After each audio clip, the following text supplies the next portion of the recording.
Good morning, everybody. It's time for Coffee and Jesus, and it is a really rainy day out there, but it's kind of cold too.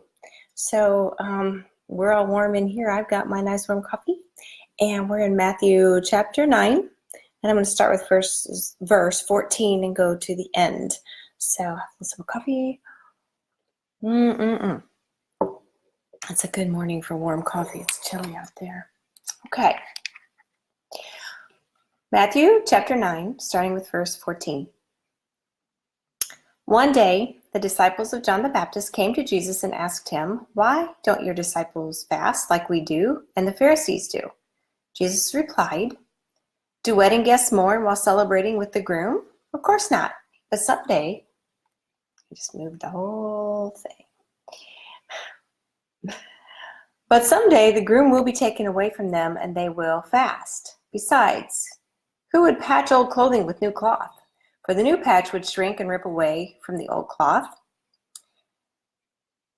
leaving an even bigger tear than before. And no one puts new wine into old wineskins, for the old skins would burst from the pressure, spilling the wine and ruining the skins.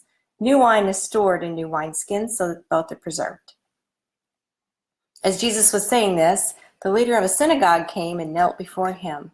"My daughter has just died," he said, "but you can bring her back to life again if you just come and lay your hand on her." So Jesus and his disciples got up and went with him.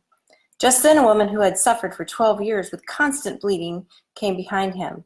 She touched the fringe of his robe, for she thought, "If I can just touch his robe, I will be healed."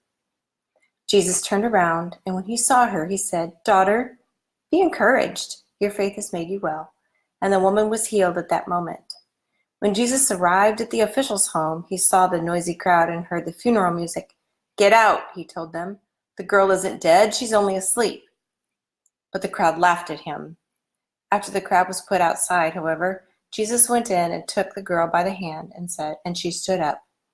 The report of this miracle swept through the entire countryside. After Jesus left the girl's home, 2 blind men followed along behind him, shouting, "Son of David, have mercy on us." They went right into the house where he was staying, and Jesus asked them, "Do you believe that I can make you see?" "Yes, Lord," they told him. "We do." When he touched their eyes and said, "Because of your faith, it will happen," then their eyes were opened and they could see. Jesus sternly warned them, "Don't tell anyone about this." But instead, they went out and spread his fame all over the region. When they left, a demon-possessed man who couldn't speak was brought to Jesus. So Jesus cast out the demon, and then the man began to speak. The crowds were amazed. "Nothing like this has ever happened in Israel," they exclaimed. But the Pharisees said, "He can cast out demons because he is empowered by the prince of demons."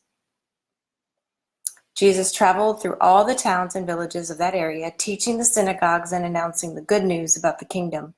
And he healed every kind of disease and illness. When he saw the crowds, he had compassion on them because they were confused and helpless, like sheep without a shepherd. He said to his disciples, "This harvest is great, but the workers are few.